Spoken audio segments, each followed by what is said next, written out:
Hello YouTube, welcome back to the bench. Today we're going to look at the Sig P938. This was a request, and I'm glad to do it because this is one of my favorite little guns. It's identical in design to the P238, which is the 380 version, and both of them are in fact Sig's version of the Colt Mustang, where they actually licensed the design and made a gun that is essentially identical. Without further ado, we're going to get into it. As I said, I do like the gun, and there are some things to be careful about when tearing it down. It's easy to make a mess out of it if you're not 100% sure where and how the mainspring goes back in, or not the mainspring, but the trigger return and sear spring. Let's talk about getting it down. So, gun is clear. In this case, make sure the safety is off, and you want the gun cocked when you come back. You're going to line it up just like you would with a 1911, where the rear of the takedown lever aligns with the half moon shaped hole, and that gives you clearance to push that pin out from the back. Get it started, get a fingernail under it, lift it out. Should come right out. Shouldn't be any tension on it when it's in that position. At that point, guide the slide off. The ejector will pop back up into place. And let's start on the slide, as we like to do here. The guide rod is not captivated, so hang on to it because it's a lot bigger on the inside. Not a whole lot of interesting things going on here. It is universal. There's no big side or small side. It's a flat wound spring, making it relatively cheap to replace, and it compensates for that flat-sidedness by having a little recess cup that it's sitting into in the actual recoil rod. Barrel, again, lift up and out. Not a big surprise there. It has some mechanism similar to the 1911. Instead of having an actual rotating link, it just has an oval cut here that's going to guide up and down along the takedown pin to control the barrel tipping down during the recoil stroke. For the rest of it, it does have firing pin safety, which you will have to manipulate to get the firing pin out. The firing pin does have a spring, so we're going to push in on the firing pin safety, push in on the firing pin.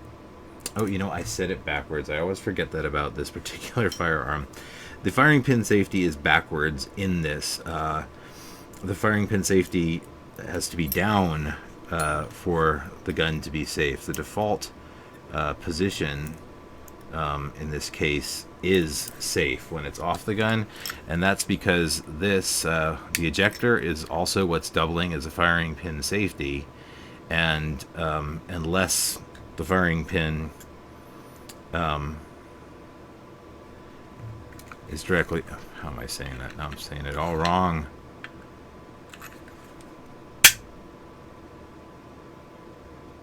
Yes, sorry. Basically what you're going to see there is the firing pin safety begins to drop down. Now this piece is also your ejector, so it does pop back up after the disconnect and during the recoil stroke. But the key is that it's going to hold the firing pin up and therefore blocked until you pull the trigger. So it's only by pulling the trigger we actually release the firing pin safety so that it can fire. Sorry about that, said it all backwards. So getting it out just means push the firing pin in long enough for you to get behind the back plate, hang on to the back with a finger because it's going to go flying otherwise, pop the back plate off, and the firing pin and its spring come out. The firing pin spring does have a small coil end and a large coil end. Again, the small end is the part that goes on the firing pin. The firing pin safety, I'm not going to take out because you have to take the sight off to get it out, and I didn't I don't have the right sight pusher here, so we're just going to leave that in. If you have to replace it for some reason, you will have to remove the rear sight to get to it, and then it comes out through the top. What else do we got here?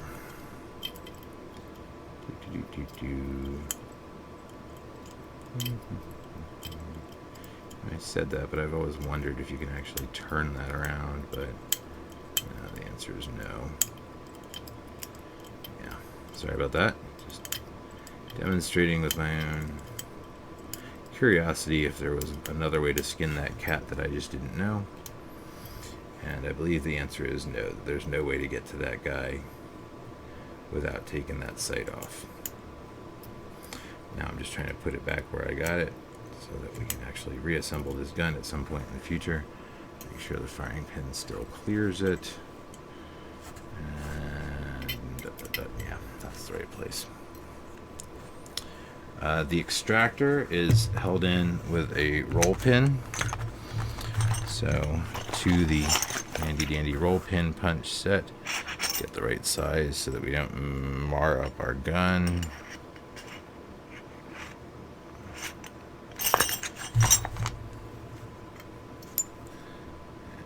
That will do.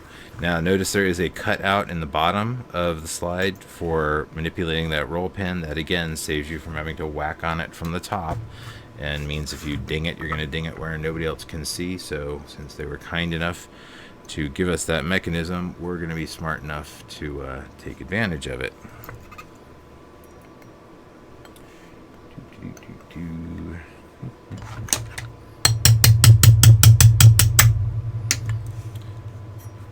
Roll pin out, and the extractor just come right out, and then the extractor spring sitting in an actual cup for it there, so easy to get to, easy to clean up. Looks like I was messy and didn't clean this one last time, so we'll be a good boy and rub that bit of schmutz off while we've got the claw out. Always keep your extractor claws clean. Half of your problems will never occur. This one even has some schmutz on the slide side.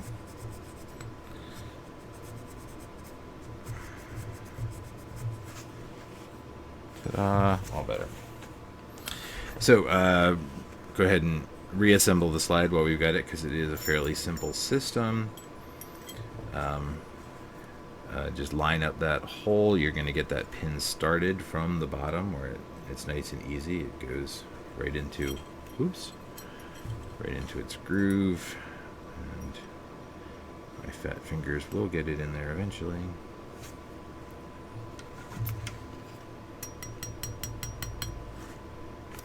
Alright, so I have that started. Now I'm going to actually set the spring in place and the extractor in place.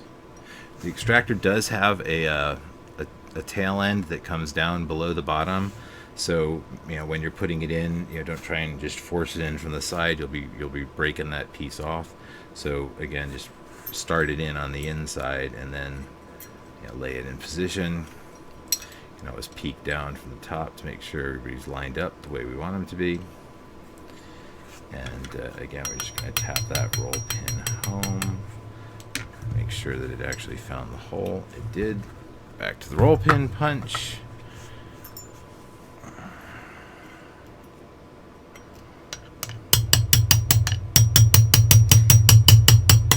So as you're tapping this in, you've got two goals in mind. One is you don't want it sticking out the top, but two is you do need to sink it far enough down. Oops, butterfingers. You do need to sink it. Turn this around so everybody can see.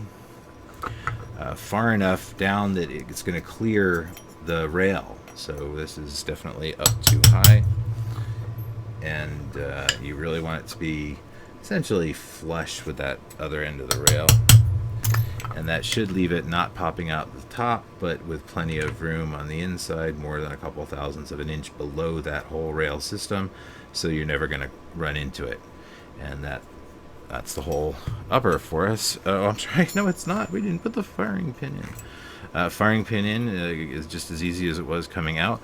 Always pay attention to the back plate. There will be a curved side, and at the bottom, obviously, there's the arc that is the top of the gun. But on the bottom, you can put this in backwards. The curved side should be towards the back of the gun, because that's the side that actually has to cam the hammer back. If you flip it around, then you'll be pushing against a very sharp edge, and you'll have a bumpy divot in there, and the gun will make all kinds of unhappy noises as a result. And again, hang on to this pin so it doesn't go flying across the room. And once you slide the back plate down, it pops back in place. Barrel. Recoil rod with any captivated rod. Make sure it doesn't come out the recoil rod hole in the front. And then hang on to it as much as you can. And that horseshoe shape at the recoil rod is to match the contour of the barrel itself. So that's the downside, and the nice big, crescent is, or excuse me, a nice big hill is the top side. So again, pop that bad boy in. Set the slide aside for some love later. Now, this is where people do the most damage to this gun, and it's a little bit of Sig's fault. They have a little design flaw here. They made these hex screws, and unlike a 1911 where the screws go into a bushing, which can theoretically be replaced, these go directly into the aluminum frame. The frame, I mean, yeah, it's anodized aluminum, so it's hard. It's just not steel hard, and so it's very easy to strip those by over tightening them. And because of the really fine thread pitch combined with the fact that the side of the frame is pretty thin there, they do tend to back out if they're not tight enough. So you're left with this challenge of finding that compromise between so tight that you've stripped it and destroyed your frame, or so loose that they're going to fall off at the range. So there's no good answer to that. What you can do, and I haven't done it on these ones, but actually use the plumber's tape. I've spaced on what it's made of. The thin film tape that you wrap around pipe threads when you're doing plumbing to keep water from leaking through them. A single wrap of those will suffice to keep these from moving around. I don't recommend that you Loctite them in, because for some reason whenever something is Loctited, even with blue Loctite, people manage to forget the righty-tighty, lefty-loosey rule, and when they can't turn it one way, they start to turn it the other way, and again, that ends up stripping the frame out. So the smarter thing to do is to just risk losing these screws, because they're not that expensive, and you can buy them from Sig by the bucket load, unless you got the fancy ones. The black ones are cheap as wood. They make another one that's got that fancy finish. I don't even know what they call it, but basically it's a metallic finish that's got like all the shades of the peacock spectrum in there, and kind of changes in the light as you rotate it around. Sorry, I can't remember the name of what they call that color, but those ones, because of that crazy finish, are really expensive. The stock blued ones, not so much. So better to lose one or two every now and then at the range and keep your frame intact than to waller out one of those holes and end up with a bit of a nightmare on your hands. So we want to drop the hammer at this point to do our takedown. We're going to take the safety mechanism out first.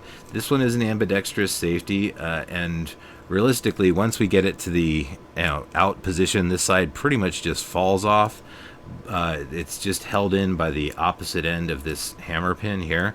The real tricky part is the actual spring, because it is under a significant amount of pressure. And while it's in the gun, normally it just goes from there to there, and that's all great. But when we're going to take it out of the gun, we have to take it to there and then past there. As we rotate it to the up position, there's nothing holding on to that detent, and there's a big-ass spring under it that they're both going to launch all the way across the room. So for the love of God, when you do this, keep a hand, a thumb, something over this. I'm just going to rotate it and I'm just going to keep rotating it upwards, but I'm going to put something here to catch that spring system as it comes out. So as soon as I get it to there, that pop was this big spring and detent wanting to fly out, and for some reason they travel about 20 feet and then vanish. I don't know, elves collect them from space. I don't know how it works, but either way, you don't want to go hunting for this guy. Again, once it's all the way back, this end will just pop off, and this end can be, I have to wiggle it a little bit to find the release. There's a single point on this place. It's where that circle is got an extra rounded bit on it, and that's because on both the left and the right side there is a detent built in as well, so that it can only go in that orientation, and once it's in, it can no longer move left or right. That actually there's a groove cut in the inside of the frame that these little lumps ride along. So that's the safety system out. Now the hammer, theoretically, you can take some of the rest of this part while it's under full tension, but I never like to do that. It's just too much pressure on stuff. So we're going to take the mainspring partially out at this point. So I'm just going to use my thumb because this isn't in there. You may have to hit it with a hammer. Again, it's borrowed some designs for the 1911. On one side is going to be a round end. You don't want to hit that one with a hammer. The other end has a divot in it designed to make sure your punch stays centered, so that when you whack on this, you're not likely to have it skid across and tear up the side of your frame. And mine, this one's, not, with the hammer forward, it's under the least amount of pressure, so I can just poke that one out while relieving a little of that pressure just with my thumb. It's not going to go launching across the room. The hammer spring is just not that big. What you're going to find now is that this piece can only come down a small ways. So it's only going to move down whatever that is, 3/16 of an inch or so. And then what's going to happen is it's going to bind on the frame itself. The spring, the top of the spring is still being pushed back by the extractor and sear system, and there's no clearance. It cannot come straight out. We'll get to how you get it out in a minute, but at this point, you just stop, because now is a good time to take out the hammer pin. The hammer pin will just be under a little bit of pressure, but not a whole lot. So you'll be able to, start that pin from the other side, and yes, that thing which held the safety spring and detent is actually your hammer pin, and dual purpose part. You might want to hang on to the hammer so it doesn't go flying, but as you saw, not a huge amount of spring pressure, because we've created extra space down there for it.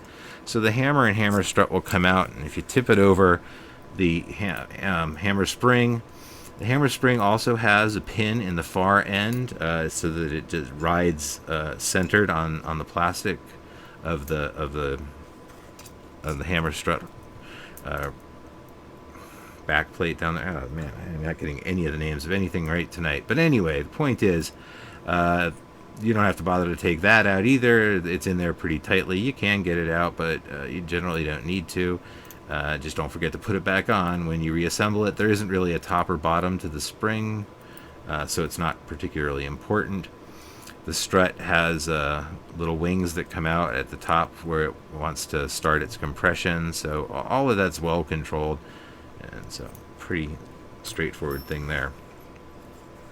Now the next thing we're going to do is take out the sear pin, and that's the pin that goes through both the ejector slash firing pin safety lever, and down inside here the sear itself. Both of those have pressure from the leaf spring on them, and both of those are between the trigger bar and that leaf spring. So when I push the pin out, that spring system is going to want to tend to make them fly upwards out of the gun. So again, I'm going to hold the thing, and I'm just going to pop that pin out and hang on to these parts when I, there's one went flying, and the other one didn't do a very good job of hanging on to them, because in this case they shot downward. Either way, hang on to your stuff here, or you'll lose it.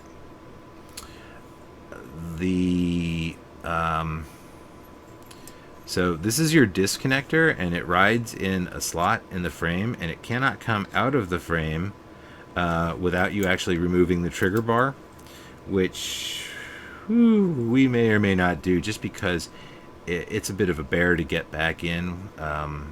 It is, that pin is pressed in. It can be removed. I've replaced the triggers more than once in my life. But what we really want to do is just show you how to get to the point where most people get to, which is they end up removing the spring system here. So notice now that the sear and firing pin safety / ejector are out of the way. We come down much more than that 3/4 of an inch, and now we're stuck on something else. And that something else is the fact that the ejector spring has a hook at the top that's pulling the trigger down with it. So we can just come in and push on that gently and release it from the trigger.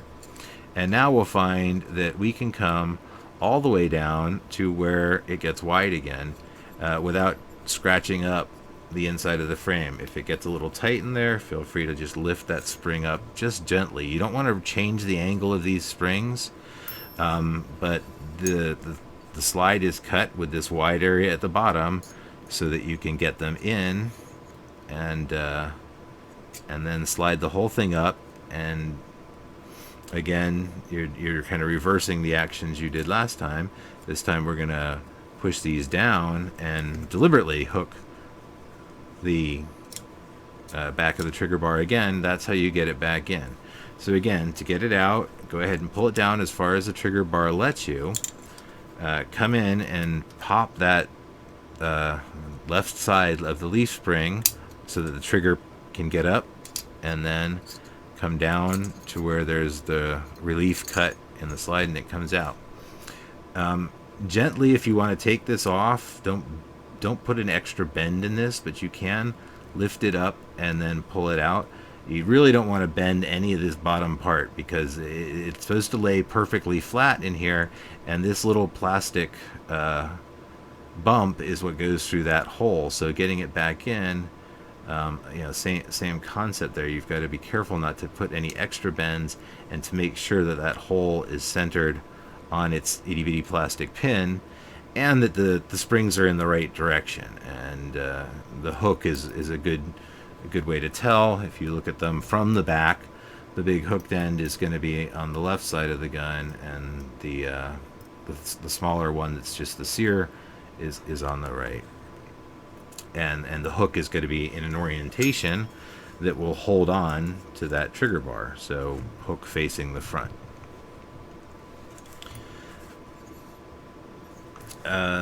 This spring can be removed if you have some real burning desire to do that. It's the spring that operates the slide lock. It's the downward pressure to return the slide lock to its normal position here. So when you put the slide lock in, it's under that spring. When the magazine is empty, put an empty magazine in, the follower is going to pick up on the takedown lever and push it up a little bit into the up position, and so it's that little tiny spring that we saw that actually returns it to the down position when the magazine is clear. So you can take it out. It basically follows the contours of the gun and then makes a pretty sharp right angle straight into the frame. So taking it out, you can't really get behind it in the frame to push it out from the other side. The hole's really tiny. But what you can do is take an X-Acto knife or other flat blade kind of thing and work your way under that pin a little bit and just kind of work the spring out slowly, and it will pop out of that hole. Again, I don't recommend doing that because once you get it out, I mean, why did you do that? Unless there was some burning desire to replace something, like if yours had broken, it's just not worth going after. It's not that it's super hard, it's just there's no reason to. You don't need to get in there to fix or clean or change anything.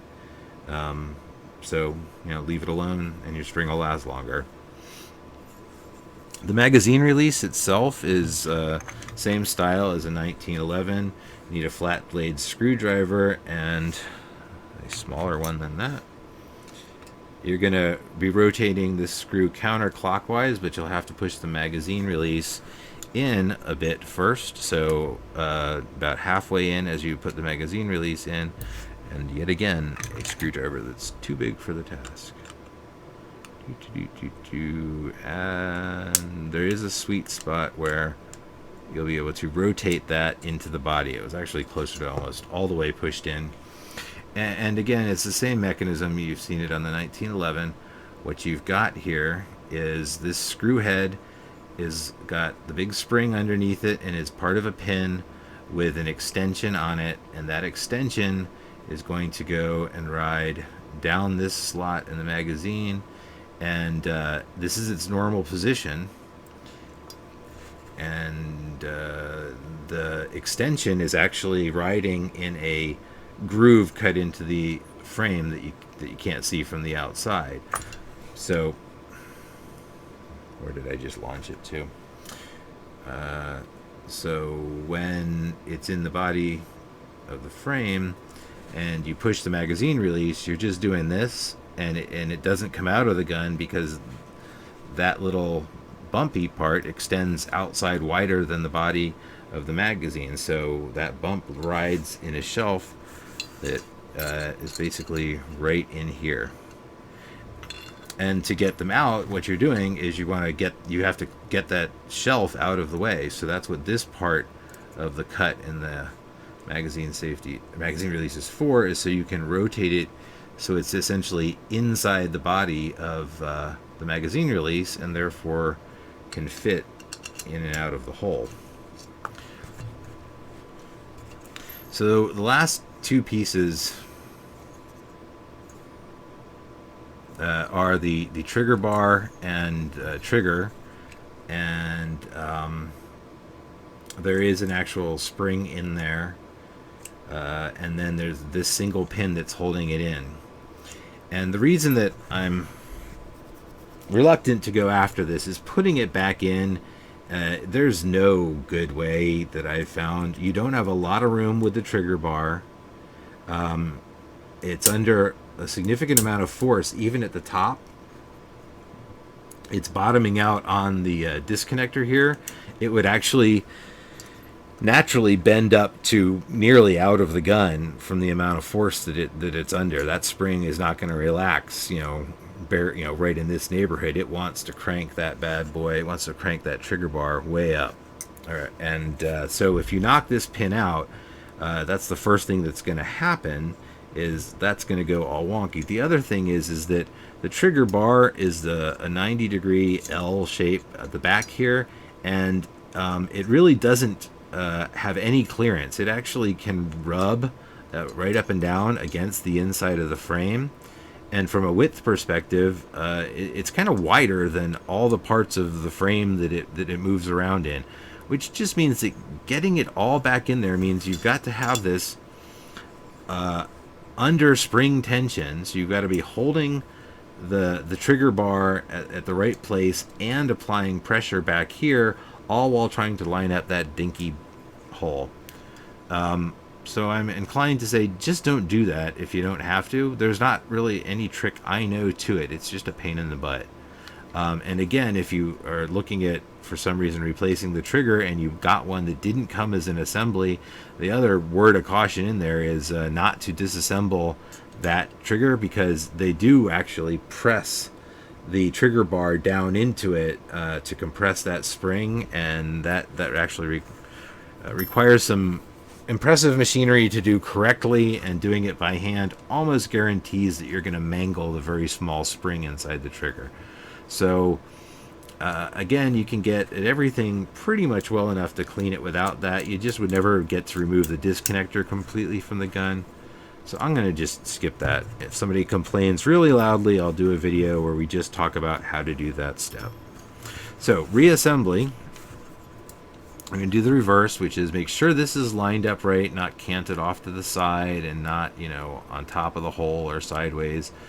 Make sure that hole is in there solid and everything's facing the right way. You're going to guide this in from the bottom. You're just going to get the springs started first, And again, make sure they come up through that wide part. They can't come up if you go up too late. You're out of room for them to go. So get them started on the inside of the frame. Line the the hammer spring housing up. Guide them not all the way up to the top, but just far enough up that you're going to be able to take a punch and lay it across both of them at the same time. So basically you want them as low as it can get so that you're clear of the trigger bar. And then you're going to pull the trigger bar down and let them go. And that hooked leg is going to hang on to the trigger bar. And now you're only going to be able to move this in and out as far as that will allow you to move the trigger bar up and down. And it also lets us hold them out of the way if we need them out of the way, or push them further into place if we want them further into place. So the sear and sear pin and ejector are what we're going to do next. And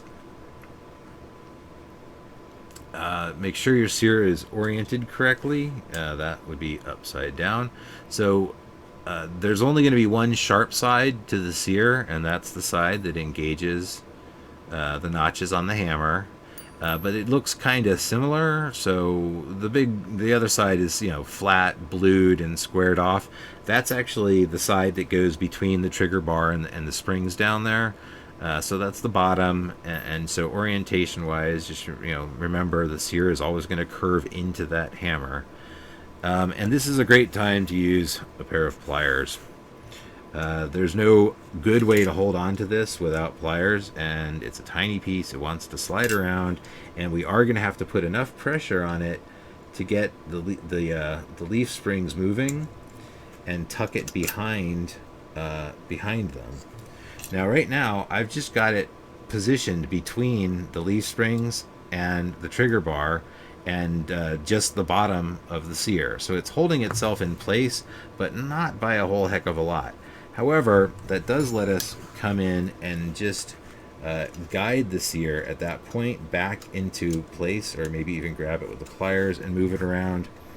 The key is that you are still under tension from the spring, and you just want to get lined up so you can get the pin through it. So looking through the side of the gun to see when it's lined up. I'm just using one side of my pliers here essentially to line it up, and not quite enough light to see what I'm doing. And push that pin through, comes out the other side. And so that's our sear in place, but it's actually got more room than it needs. Now, don't worry if the sear is in front of the trigger bar. It can do that, and we can put it back later. So you really just are ignoring the trigger bar for this step. Before you get the hammer in place, you'll have to tuck it back down behind there. So I like to just keep it tucked back there whenever possible. We want to move the sear as far to the right side of the gun as we can to make room for the next piece. And now we're going to take this pin and we're going to push it through till it's again flush with the sear. So now it's going to be sticking out the other side, and we're just making room for the ejector. And so again, the ejector definitely has to get behind the trigger bar and in front of the spring. But this one's going to be much easier because once it's in that position, you'll actually be able to just, never say just, to just rotate it gently into place and then see that it lines up with the pin and push our pin through. And so now our ejector is in place. You can test it to make sure it flops back. Never push this all the way down. If you push it way down inside, it will pop behind that spring and cause us all manner of trouble. Now, one of the things we're going to be doing is, again, now that all this is in place, now we're back to that same idea that it can only come out that, 1/8 to 3/16 of an inch. So at each step of the way, the housing here has gotten a little bit less wiggle room, and we're just going to take advantage of what wiggle room is left to put the hammer in under the minimum amount of tension still available to us. That just drops down into the hole, wiggle around, and it's going to sit there nearly lined up out of the box. You'll see that both the back of the ejector intrudes into this hole just a little bit, as well as the hammer actually needs to be pushed downward ever so slightly, which means as we go to line this pin up, we've got to move both of those in turn. So first we move the ejector out of the way, but also a little downward force on the trigger to line, or excuse me, on the hammer, to line it up at the same time. And again, the more light you have, the easier this kind of task is.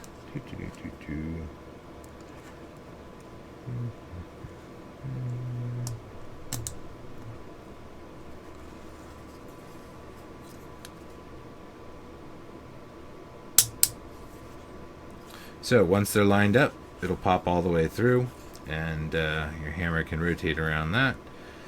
Make sure it is all the way through the hole on the other side.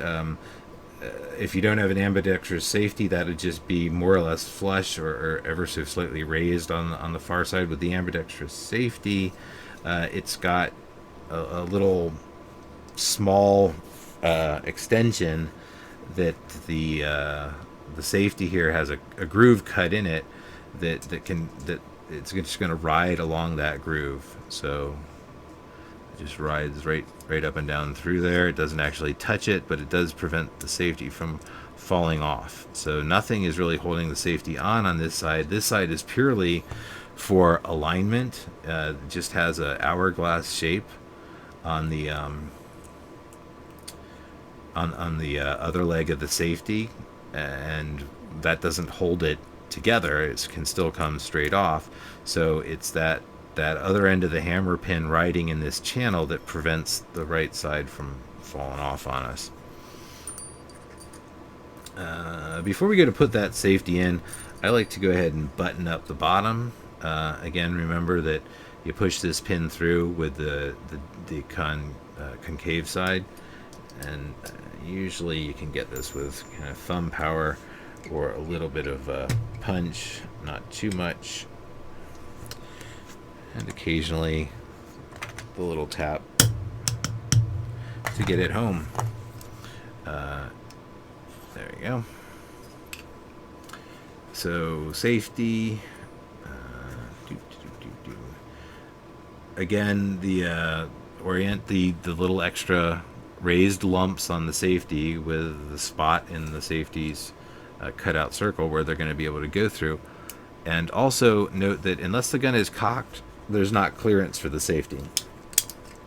So when you're doing this, the hammer has to be either all the way forward or all the way back, and you can't go in the middle. So if the hammer is in the half cock notch, it's intruding in that safety hole, and you don't want that. So make sure the hammer is either all the way forward or all the way back. The safety will slide all the way through. Then you want to line it up with the ambidextrous side, and obviously they'll be facing each other symmetrically. And now they're ready to rotate back down. So we're going to start them down, but not all the way, because we got to get that guy in there. So the safety spring and detent go back in. This is another opportunity for great woe and loss as this goes shooting across the room. So find something with a decently flat bottom to compress that and hold it in as you slide it off by pushing the actual safety on. Make sure that the left side caught and the right side caught. Don't pop it back out or you're going to lose that again. So while the slide is off, you can't just flip the safety on, or you're likely to flip it all the way on and pop that spring again. While the safety is on, you actually can't cock it. Once the safety is off, you can cock it, put the safety back on, and test that it doesn't work. and then it does work. So you've done most of your reassembly right. The magazine release can go back in at any time. Again, with it pushed mostly out, you're going to find that screw and rotate it. When it finds its place in the frame, it'll sink right back down for you. We can pop our grips back on. And again, just be cautious. Don't over tighten it. It's easy to replace the lost screw. It's really pretty much impossible to unhose your frame if you hose up your frame.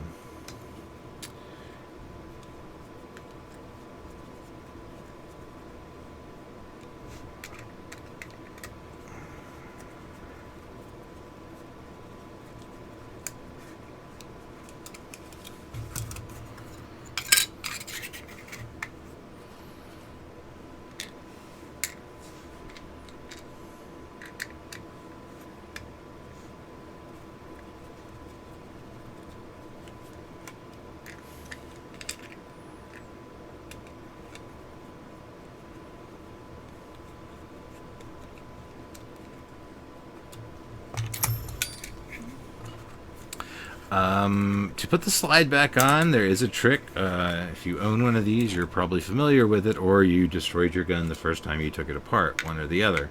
And that is that if you just try and put this back on, you run into the ejector. It's sticking up at a funny angle, and it's in your way.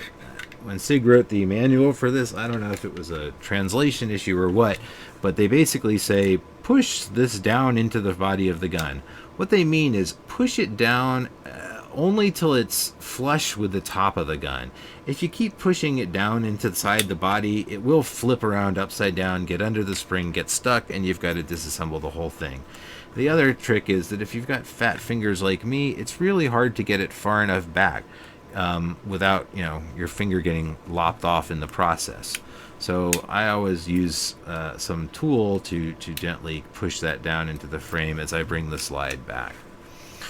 The other thing about getting, or the thing about getting this back in, is to pay attention to when you see the lug, the slot, the cut in the hole in the bottom of the barrel that this pin is going to go through. It's going to be in position essentially as soon as the slide is in the normal position on the frame. If you go ahead and move it back to this position, the barrel stayed with it. This pin wasn't there to intercept the barrel, and so if you put it in, you wouldn't be able to. You would have a mess. This would be in front of the barrel instead of through the lug in the barrel. So when you get it just to this position, start this pin. Okay, and then move the slide back to where the cut is, and then finish putting that pin in to where the half moon cut is. And now what you'll see is you arrested the slide as soon as you put that in. So if I take this back out to see exactly what I'm talking about here. When we first put this guy on and we're moving it back, it stops here because that's where you're now compressing the recoil spring. And if I just slide it back, the barrel came with the slide. They stayed in the locked up position because nothing is pulling the barrel down. So I'm just going to start this pin right there, at which point the barrel is now being intercepted by the pin and it comes down when the slide goes back. That's what we need to happen. Then again, just lining up the takedown lever with the notch in the slide so it can go all the way through. And that's your assembly. So function check, it's a single action only gun, so rack it, pull the trigger, hammer should drop. Rack it again, pull and hold the trigger, still holding the trigger, rack it again. The disconnector has to have worked for the hammer to stay back. We're still holding, we want to let up slowly and listen for the reset. We hear the reset, we stop at that point without releasing it the rest of the way and just pull the trigger again and the hammer should fall. So that's the function check. Now, of course, always do a safety check, which is if the firearm is cocked and the safety is up, nothing should happen. If you put the safety off, it should drop. And in Sig's case, this actually is not broken. I'm not 100% sure what Sig's design theory was here. This is never going to set the gun off, so to my knowledge, it's safe. The firing pin safety has not operated yet. You haven't pulled the trigger far enough off to release that firing pin safety at this point. So when it's in this position, the firing pin can't actually go all the way forward and come out. Well, you can't see it obviously from there, but Sig claims it's safe. I've never actually heard of any particular failure in this state. It's just weird that they let it go to the half cock, or that you can even drop it from the half cock with the trigger. It's just an uncommon design feature. And to be honest, it's been so many years since I've seen a Mustang. I don't remember if the Mustang shared that particular oddity or not.